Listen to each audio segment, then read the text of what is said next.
101's live monthly Q&A. I'm Jessica. And I'm Magda. And we're here to talk dropshipping with you, the students of Oberlo 101.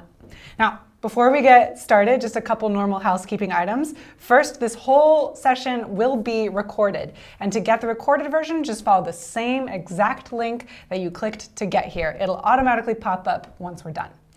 The second is we're going to be taking your questions, but we also have one of our team members who's also in the chat taking your questions too. So if we don't get to it live, he might. And also, if you still have questions, you can always email help@oberlo.com and we'll get back to you right away. Yep, exactly. And most importantly, well, not most important, but one of the most important things is we have a podcast. The Start Yours Oberlo podcast. Probably watching videos on dropshipping all the time, but you can also be listening on your way to work or maybe when you're walking somewhere. And they're all available at oberlo.com/podcast, but we'll be releasing the first episode on our YouTube channel this Tuesday. It's tracks Mandy and Aubrey's journey to over 6 figures while spending $0 on ads. So you definitely want to listen if you're worried about budgeting. Definitely. And the cool thing about those podcasts too is that it really gives you inspiration and real stories of people who, like you, started just building their dropshipping store and learning along the way and ended up making very successful businesses out of that. So I love listening to that just to remind myself, like, this is possible. Yeah, they're real people. You're a real person. There's not that much difference. They just did it and they're just trying to help you figure out how you can do it too. Totally. Okay, without further ado, let's dive into the questions. Let's dive in. All right. Okay. Ahmed asks an interesting question. He says, "Hi Jessica, I'm getting started and I heard that e-packet is going to get more expensive due to the ongoing trade war. How accurate is that?" I think it's worth just touching on, there's so much you see in the news about US-China relations and trade relations and how that could affect e-commerce entrepreneurs.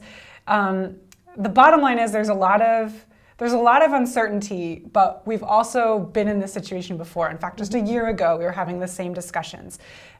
We are definitely not giving any kind of legal or policy advice, but I don't know if I'm allowed to say off the record, but at your level, when you're building a business, you're not at the level of trading enough like massive dollar amount of goods that governments are going to worry about regulating you yet. So it's very unlikely that anything will happen quickly that would have a big impact on your business. I wouldn't let that slow you down now. Absolutely not. Ever since I started working at Oberlo, which was a few years ago, people have been talking about this trade war. And yes, it might happen still. It might come up in the future. It might affect e-packet prices. How much? We don't know yet. And to use that as a reason to not start your business or not get started now is only taken away from you. You should just get started. And we obviously have the interest of our dropshippers first and foremost at heart. So if anything changes, you will be the first to know and we will let you know right away. But otherwise, don't let that slow you down. And it hasn't affected the prices today. So get started, because I knew a lot of people who asked that question a few years ago, and could you imagine that they didn't start their business because of that speculation, and it hasn't really affected them yet. So they could have been running stores for 2 years and making quite a bit of income if they had just, thought, okay, I'm going to keep it in mind, but I'm not going to let it stop me. And I think that's the right attitude to have here. On the topic of China, someone asked a question that you and I were just talking about a few days ago. Hamza says, "I'm a new dropshipper. Should I wait until Chinese New Year is over since it starts next week?" I'm assuming he's saying, should he wait before he opens his store? That is a great question. So for everyone watching, Chinese New Year is going to be starting on the 25th and going to February 8th. And this is a time when a lot of workers in China celebrate Chinese New Year with their families and take a week off, similarly to Christmas holidays for us here. Most of the time, they will not be fulfilling orders. Now, if you are in the process of building your store still, don't let that stop you. It's going to take you longer than 2 weeks to build your store, or at least kind of get things set up for it. So go ahead and keep going.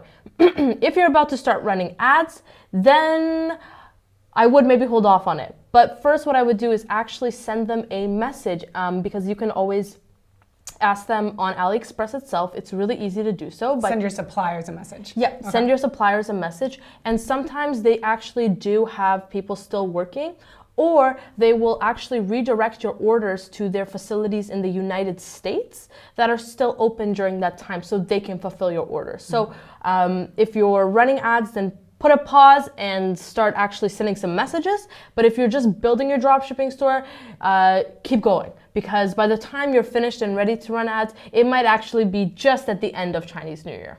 Yeah, great advice. Charlie asked a question, and I wanted to share this link, and Charlie is giving me my opening here. Charlie says, hey there, what do you think is the best niche to get into for 2020? Actually, before I share the link, just a reminder, if you're here visiting us on YouTube for the first time from the course, we actually have a ton of videos on our YouTube channel. So subscribe and look around. We have published a video with 20 recommendations for niches to get into in 2020. And an additional video about products to sell. And in fact, we have a whole playlist that we collaborated with other pro dropshippers on with product ideas for the new year. So if you're looking to do like the deep download of product ideas, check out the most recent uploads on our channel and you will be brimming with ideas. And then the other link that I stumbled across that I love is Pinterest put together a list of trends that they are seeing based on Pinterest searches, and it's a great list to just start getting your brain going and thinking of ideas. So to check out that link, go to www.pinterest100.com and you can maybe get some ideas there. Yeah. There's definitely no shortage of winning niches or winning products. I think that from working at Oberlo and helping dropshippers, hundreds of dropshippers, seeing dropshippers that made tons of money and not so much money, the thing that kind of is the only difference between them all, the ones that make money and the ones that don't, is figure something out that has a decent audience size, maybe let's say 100 million on Facebook audience insights, and then just stick to it and just grind it through and figure out if you're not reaching them, why are you not reaching them, rather than just quitting, because we've seen everything and anything in between, and the strangest things sometimes work, but everything kind of has a way that it is viable. But it's just about sticking it through and not trying to sell one product, and then after one failed Facebook ad being like, okay, you know what, I'm just gonna quit and restart. So that's not the attitude to have. So I would probably start with something that you're at least decently interested in. You don't have to be, but it's a lot easier to sell in a niche if you know something about it. Maybe you at least have a basic interest in it, because this is going to be time consuming. So at least if you have a basic interest, it'll be easier to write content, find keywords, and also use the language of your audience members. Really good question that both Jefta, if I'm pronouncing his or her name correctly, and Sandra raised. So both of them have done a lot of work on their stores. Sandra has gone 45 days getting traffic, but no sales. And she's wondering, what can I do? What changes can I make? What tests can I run to convert the traffic that I'm getting into a sale? That is a great question. Yeah. Definitely been there before, so don't worry about it. Like if you haven't been there, you're not even dropshipping. Yeah. So if that is just a step towards being a successful dropshipper. We've all been there. But what you would want to do in that case is, number one, pat yourself on the back for getting some traffic. Yeah. That is way further than so many people. So that is amazing. You should be really proud of yourself, because to get to that point, a lot of people fall off the train. Yeah. It is not easy to get to that point. So first, give yourself a pat on the back. Next thing to do is figure out how you're advertising. I'm not sure if you're running Facebook ads, but if so, you are definitely going to want to start running some retargeting ads. Retargeting ads will just show your Facebook ads to anyone who has visited your store before. If someone's visited your store, they're interested. Something there caught their interest. So you just need to drag them back in there. And if they see it enough times, they're much more likely to purchase. Otherwise, you want to jump into your ads or your Shopify analytics and see, where did people leave? Did they leave right when they got onto the page? Yes, a lot of people will. But did they leave after, let's say, clicking the add to cart button? Did they make it all the way to initiate checkout? And depending on that, you can try to figure out ways to help push them along. So let's say if they got to the product page and then nothing happened, maybe try putting your product on sale, or maybe try changing the product description. Try to something brought them there, and it's your job to figure out what is going to get them to the next step because they're already interested. And that's the mystery of dropshipping. I don't know, Sandra, if you've taken the course all the way through, but in the course you follow along as we were frustrated kind of with the same reason. We had a lot of visits, our ads were performing really well, but no one was buying. And then we figured, oh, people were actually, they liked the reusable coffee cup, but they needed one to fit the machine that they were using the reusable coffee pot in. So it takes a lot of problem-solving skills at that stage. Jeff Tay said they're leaving at checkout. And if that's the case, well, the good news is something's working in your ads, your product pages, and things like that. If that's the case, go through the checkout all the way on your own, or ask a friend to do that and just, pay them back for whatever they buy. And as they do, have the friend tell you, where were you confused? Also make sure you're looking at where in the world your customers are coming from. Because your customers say, for example, you're running the store from the US, but your customers happen to be French. And so as they follow along and then they see the price change from euros to dollars, they may get confused. There's all kinds of little details there that might turn off customers, and you just have to take pleasure in the process, as frustrating as it is. Just go on that hunt and be like, okay, I can fix this, I can fix it, I just need to be patient and detail-oriented, and you'll find it. You'll definitely find it. Also, let us just set the record straight that in terms of traffic, your conversions are only supposed to be 1 to 2%. For first-time visitors. So it's very normal that people will be leaving at checkout, and even if all of them are leaving at checkout up until this point, make sure to also send some emails, some abandoned checkout emails, because that plays a huge role in converting previous customers. Because cold traffic, hard to convert. Someone who initiated checkout, that's huge. They want to buy your product, so you need to just drag them back there. Yeah. Bobby asks a question that I think we could have fun with. So Bobby says, I have a reasonable budget, awesome, been getting educated, great, awesome, and I'm ready to go. My challenge is I don't like junk, and I have trouble finding stuff that isn't junk. Any advice for overcoming that? I think your instinct to not like junk is totally fair, and in fact, that will end up benefiting your customers. I have been surprised. So we've ordered hundreds of products from AliExpress, and I can tell you that you have to order those test products, which is why we tell people order the test products to get a sense of quality. Because I've gotten women's leggings that were see-through, and then I've gotten women's leggings that were top quality, and I love wearing them while I work out, and they perform great. I've gotten water bottles that are thick and sturdy, and they're awesome. And then I've also gotten kitchen materials that I just think, oh, this is a shame. So my advice is still find a product that is in a niche that you're interested in selling in, and a product that you believe in, and then buy it for yourself and think, is this something that I could get behind selling? Because there's a lot of products out there that are actually really cool, and you'll end up wanting to use them, and that's a great sign if your test is, do I think this is junk? If it's something that you want to use and you feel proud of selling, it's out there on AliExpress. You just have to take on the risk of testing that for your customers. But that's why you add value to your customers in the business model that you're in. Yeah. And I would say that if you are looking for products, if you are firm about finding high quality products, then maybe consider selling in a niche that you're interested in, and then order sample products that you would actually want. For example, I'm really interested in biking, so on AliExpress I have ordered before bike pedals, a bike handlebars, a bike seat that was my favorite bike seat that I've ever had. It was so high quality, and it was $20. It was amazing, and people ask me about it all the time. So I would definitely suggest, number one, stay optimistic. Yes, there is a lot of stuff that you will have to kind of go through before you find those, let's say, high quality products, maybe in the niche you're trying to sell in, but they are there. They completely exist there, and we We order them all the time, and they're definitely available. So just make sure you read the reviews. Don't forget that the people normally buying on AliExpress are actually just customers. So they leave very honest reviews. This product smells when it came in the mail. This product came with a case. It was beautiful. These sunglasses came with a free cloth, whatever it may be. So make sure to read the reviews before you order your samples. Yeah. We've got some questions about influencers that I think are worth tackling. Shelly says, any recommendations for how to find influencers without sending out hundreds of cold emails? She's selling in the women's clothing niche.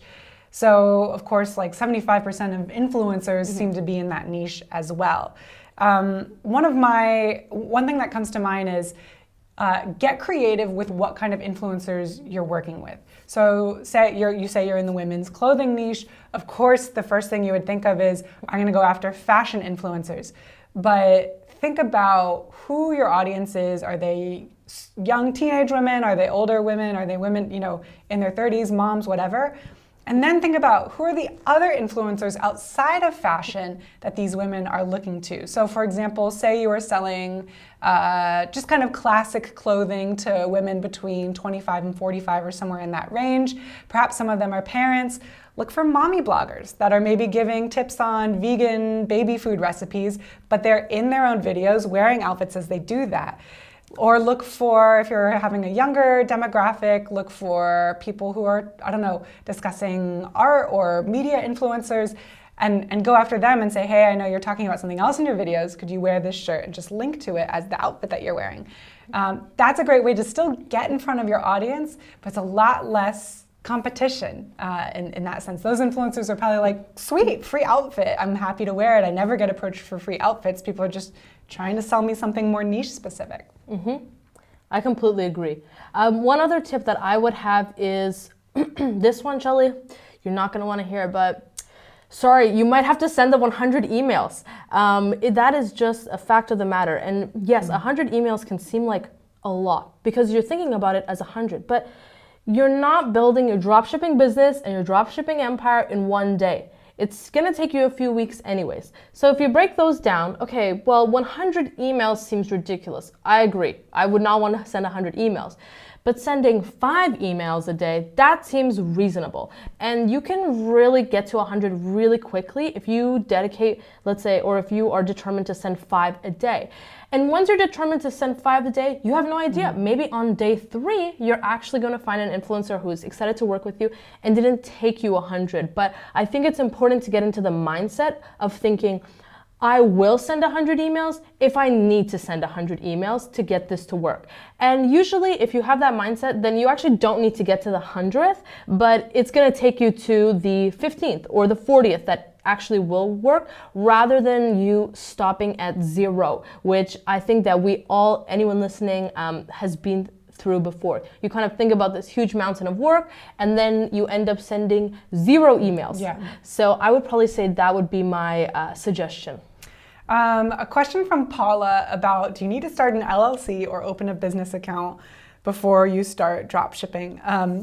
I'm definitely not giving you legal advice here, and I recommend that you talk to an attorney and look at your own country's rules on this. But since you mentioned an LLC, I have opened American accounts before, or I have opened LLCs before, and I've also done dropshipping before. Just my off-the-record personal experience for myself is that usually I wait to see, am I going to take this business seriously? Am I going to get to a point where I'm making, say, $1,000 in sales? And then if that seems to be the case, then it's usually a good step to go and say, okay, let's make it official. Because at least in the US, if you just start selling on your own, you're allowed to do that. The only difference from a legal perspective is that if you were to get sued, the person suing you could, in theory, come after your own assets, whereas if you have an LLC, they can only come after the business's assets. That's a lot of mumbo jumbo, but given that this is not a particularly unique or dangerous business model, as long as you make sure you're not selling copywritten products or products that are aimed towards, say, babies or ingestibles, as long as you're avoiding those, you'll be pretty safe. Just get your business up and running. When it looks like, wow, I'm really getting the hang of it, then go ahead and incorporate, but don't stress about it too much, especially before you've even made a sale.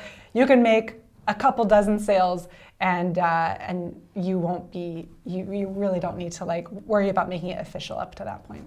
Yeah, from all my experiences working with dropshippers, usually they wait until they get at least one sale before they worry about that, because a lot of times you might go through your a third store, fourth store, who knows, maybe you're swapping products, maybe you realize that's not the right domain, maybe that's not the product you want to sell. And by the time you actually make it to your first sale, it's going to be a bit of a journey regardless. So I would definitely also suggest just waiting until you register, as Jessica suggested, because it's not really an issue until you're making money. But to get to that point is going to take you some time. So it's not going to be like tomorrow. So I would say don't let that stop you from starting, but just put it on the to-do list underneath getting your first sale. Mm-hmm. We're getting a lot of questions, and I know we're like 20 minutes in. We'll probably go for another 10, 15 minutes with you guys. If we don't get to your question, email us. You can email hello@oberlo.com. hello@oberlo.com. You'll definitely get a response, yeah, that's our priority, is to make sure you do get a response to these questions that you have. It's great that you're asking them. And this video will be posted online, so you can watch the recording. If you have to leave in the next few minutes, that's fine. Just follow the same exact link that you clicked to get here, and that will bring you back to the recording of this video. Okay. Oh, we have a lot of questions. I've got this one from Kleber, and I've seen this from others. How many products should they add to their store? Is there a magic number? The magic formula is the less products you sell, the better. If you get into the mindset of adding more products, you're not really focusing your attention on the most important thing at hand, which is exposing your store and growing your audience list. When we did our interview with Emma Reed, which if anyone hasn't seen yet, I would definitely suggest watching. It will be in our YouTube videos. Emma suggests a 1+ product store formula where she has one product and she has a few additional products that kind of are in the same vein. So let's say if you're selling a turtle ring, you would have a few other products that feature turtles in your store. But your focus is that one product that you're advertising and trying to sell to your audience. That helps you stay focused. You do not want to be trying to advertise different products at the same time. If you're getting started, that is a recipe for getting overwhelmed and then stopping all your ads altogether. So that's personally what I would suggest. Sandra says she has over 300 products in her store. That's incredible. I mean, I'm impressed. Incredible that you put in that much work to add 300. I would say, because the overwhelming thing, if you're just starting out, which we can assume you are because you're taking Oberlo 101, then, I mean, making effective product pages for all of those products is nearly impossible unless you've hired a staff or freelancers to help you do that. And then testing each of those products against one another to find your winning product is also going to take so much money and attention and time. So that's the reason we suggest starting small. It's not that customers won't buy from a 300 product store or a 20 product store. That's fine. It's just that remember that you want to give each of those products enough attention, optimize the product page, test Facebook ads for them. And usually 5 to 10 is a good number of products for you to focus on what's doing well and what's doing not, without getting lost in the mix. And then as you get more sophisticated with this, and you can build a bigger store and test more things at once. But when you're starting out, focus on what matters, which is building the skills you need to scale. And if you can do that with 5 products, once you have those skills, it's gonna be way easier to do that with 20 or 200 products. Absolutely. And if you start by focusing on selling one product, and you grow your audience list and your customer list, then when you add additional products, perfect. You can send an email to everyone who you already know is interested in turtles, for example, and say, hey, we have this new turtle product. I know you love turtles, so you should check it out. And then you can use that as an effective way to actually make tons of sales without even having to really pay for advertising because they're already your customers. So from my experiences with working with drop shippers, that's usually the path they take. They actually suggest selling one plus product at first. The reason being is to build a really good customer foundation for a bigger store. So they actually don't mind selling a lot of products later on down the line, but they just start with one to build that audience list and build that customer base in a way that's manageable, because this is hard. So you want to make this as efficient as possible. Kurt said something, and I just want to make sure we get on top of it. Kurt said, hello, thank you for the great course. Glad it's helping. I was wondering if it's too early to be thinking about Valentine's Day. I would say love the instinct to be thinking about holidays to create sales and discounts around. That's absolutely the right mindset to have. The tricky thing with Valentine's Day and this moment in time is the Chinese New Year, which Magda mentioned earlier. Is it January 25th to February 11th? 8th. Okay, Jan 25 to February 8th. And that's when some suppliers may not be shipping your items out in time. So I would say, if you start running a Valentine's Day special now, you may get a lot of orders, but those orders may not be fulfilled in time for Valentine's Day. So especially when you're just starting out with dropshipping and you may not know how to negotiate with suppliers and find alternative warehouses, leave Valentine's Day for now. Focus instead on spring break. We've got spring break coming up in early April, even late March. And so now's the time to be getting your products that kind of have a warm weather feel to them, or any other kind of spring break theme, getting fit for summer, that kind of stuff.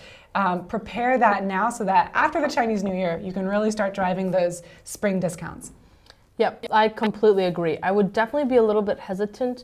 From my experiences working with dropshippers and being a YouTube dropshipping nerd, I would say that most pro dropshippers would say that selling seasonal products takes a lot of expertise. So if you're going after Valentine's Day or holidays that are just kind of one day, that's a time when a lot of companies are going to be putting out ads for Valentine's Day related things, for example, Christmas or Halloween, for example. So it's going to cost more to make ads for it. For these big companies, no problem. They have a huge team of people. For yourself, it's going to be a little bit more expensive. Plus, you're going to really put in hours of work for something that has to be changed right afterward. It's doable. People absolutely do it. But if you want to make it easier for yourself, I would definitely suggest focusing on a season like spring, summer, where you'll have a longer time to actually sell these products and advertise them. So that's probably what I would suggest. It's definitely doable. In our most recent product suggestions video, there is a Galaxy Rose. This product will definitely be a huge hit for Valentine's Day, and it can make you a lot of money.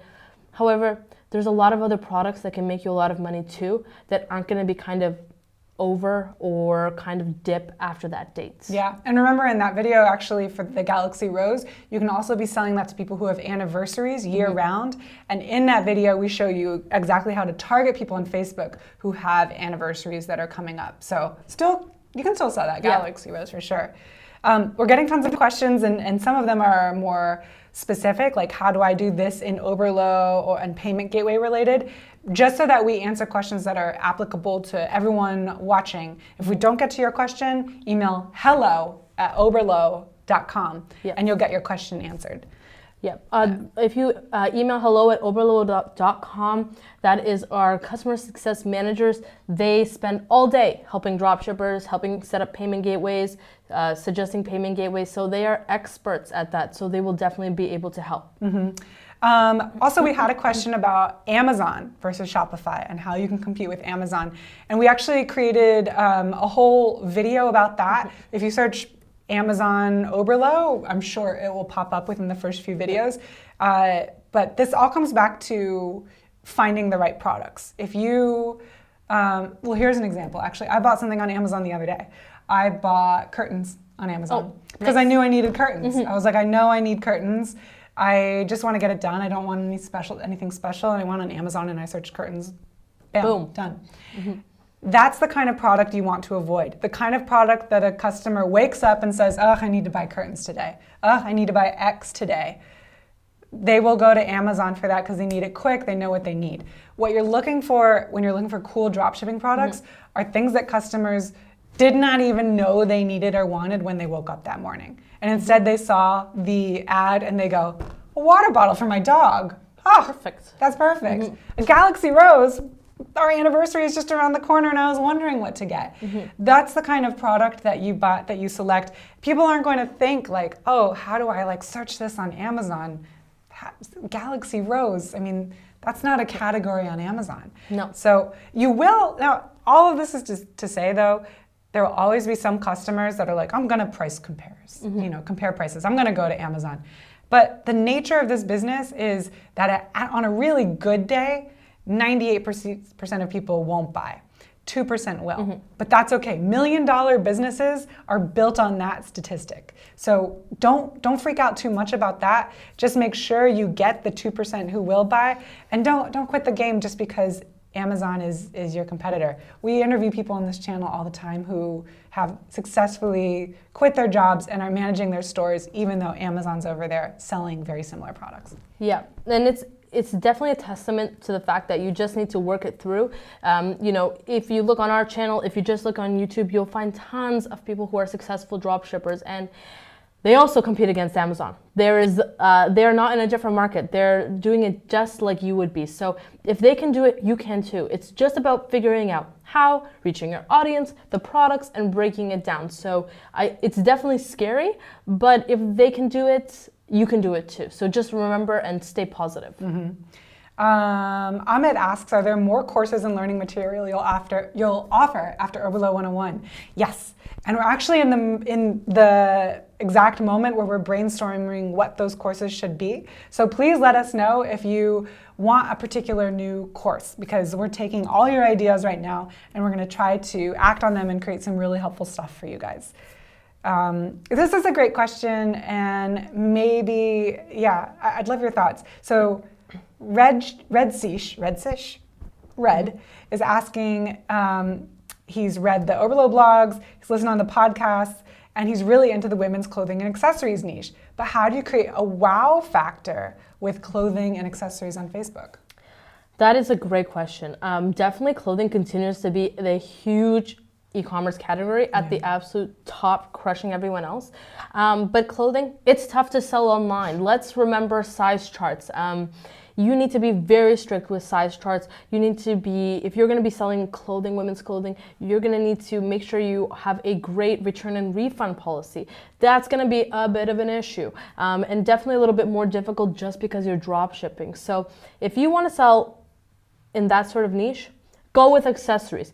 AliExpress has the best women's and men's accessories. I get all my sunglasses on there, necklaces, jewelry. People all the time ask me, wow, where did you get that? It looks so high quality. My sunglasses, they look like they're designer, but they cost $4. So I would definitely suggest looking into selling accessories, because that is a lot easier to sell to that audience, but then not have to worry about size charts and things like that, especially returns as well, which can definitely be a bit of a hassle. Yeah, and I definitely agree. Stick with accessories first. And keep in mind that you can still find women's accessories that are fashionable and solve a problem. Last year we saw the ponytail beanie, and then in the warmer months the ponytail ball cap exploded, got so many sales for merchants who were selling them. And that is a fashionable looking accessory with a little bit of functionality. You can pull your ponytail through it. Similarly, if you see activewear, sportswear that has, say, good pockets for keeping cell phones, or now people have a lot of AirPods, and so I'm seeing really cool AirPod and otherwise Bluetooth, listening device accessories coming out or built into clothes. So be on the hunt for, fashionable stuff, very stylish stuff is also cool to sell, but you can get the wow factor if you look for style plus that functionality that a lot of people are looking over.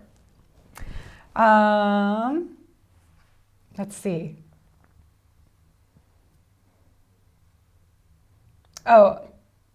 We get some, we can address this.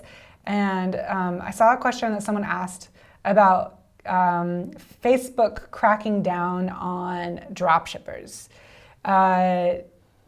Do you have thoughts on this? Is this something you've been hearing about? I can definitely understand where people are coming from with that, but I think that it's important to note that most of the time Facebook can't tell that you're drop shipping. However, what they can tell is that you're using the same image for your ad as like 100 other people, and their AI can see that your ad has definitely been used somewhere else, and it's kind of just a carbon copy. So I would definitely suggest you order samples for your products and make sure you follow all of Facebook's advertising policies. I get this a lot. I actually used to be a customer success manager. As soon as someone got banned on Facebook, I would dig in a little bit further and I would realize, well, you broke the policy. No wonder you got banned on Facebook. I can speak from experience. I've been banned on Facebook as well for trying to sell face masks. So I've been there. I understand the frustration, but it's kind of up to you to decide, are you going to let that stop you, or are you going to sit down, read the policies, order a sample, make some content that Facebook would love to push, and then kind of jump back into it. Yeah, definitely. Facebook wants original content that its users will stop scrolling and look at. And so if your ads look like every other ad, or if they violate Facebook policies, Facebook will say no. But Facebook has an interest in you spending money on ads that comply with the policy, whether you're selling drop shipped goods or not. Facebook is like, great, if our users like it, if you're spending money on the ad, if you're playing by the rules, that's all great. Facebook makes a little bit of money off of that, and so do you. So, it's not that Facebook is targeting drop shippers, it's just that drop shippers can be a little bit shifty when it comes to following Facebook's rules or creating their own content. So be original, it will pay off in the long run, even if it's a little bit harder as you're just getting started. Maybe we'll take one more question. I thought Grace asked something interesting because I'm sure it's on a lot of people's minds. Grace started her dropshipping journey in November. She's still learning. She has one store online, but she's made no money yet. Should she worry? My response is kind of it's a yes and a no, but maybe not for the reasons you think. Yes, you should worry in the sense of you always have to put that pressure on yourself when you're an entrepreneur to say, okay, what can I fix today? Even if you were making money, if you just sat back and said, great, I've made 100 sales, well, you're probably not gonna get to 1,000 sales very quickly because you're satisfied, right? So not necessarily worry, because worry to me is like anxiety that doesn't have any action related to it, but have those goals, put a little pressure on yourself. Yes to that, but make it a positive pressure. Get pumped about the money you will make. Be determined to learn more, to find the problems, to test. Maybe this is ironic because we have a course and I know you all are taking that course and that's great, but it also can be very tempting to spend so long learning that you don't do. You don't spend the money on the Facebook ads because it's a scary step. It starts to affect your wallet. But it's so necessary for you to get the data that you'll need to optimize your store. So make sure you're putting pressures on yourself, but that's positive, hopeful pressure associated with action. Yeah, absolutely. I completely agree. It kind of depends on what stage you're at. If you are not really pushing any ads or anything, then it's not a worry at all. If you are pushing ads, then you probably want to look at exactly what you're doing and break it down to see maybe there's something that you should be fixing. But if you're not running any ads yet, I completely agree. Just start. Huge disclaimer. You're gonna lose some money when you run Facebook ads. There you go. So that's just the reality of the matter. Now that you know that, you can run some Facebook ads, grab some data, get your feet dirty, figure out your audience, and then jump back in with a more targeted and better ad that is actually going to convert customers. Mm-hmm. All right. Well, a couple notes. If you came late to the session, follow the same link that you clicked to get here, and right after we finish, the full session will be up for you to watch. If we didn't answer your question, apologies. There was tons of questions in the chat today, which was awesome to see. Email hello@oberlo.com and you'll have a super professional customer success manager respond to you and take care of you right away. If you have questions that are broad, like how do I compete with Amazon? What's a saturated product? Search those terms plus Oberlo on YouTube. We have over, I think, 200 videos now on YouTube. We've tried to address your questions on our channel, and to see other live Q&A sessions, if you go into Oberlo 101, the very last lesson links to past Oberlo 101 live Q&As, so you can see what questions we've addressed here before. I think that's it. Yep. So best of luck building your dropshipping store, guys, and we will talk to you again in February. Yep. Happy dropshipping. See ya. Bye. Thanks for joining us. and now we do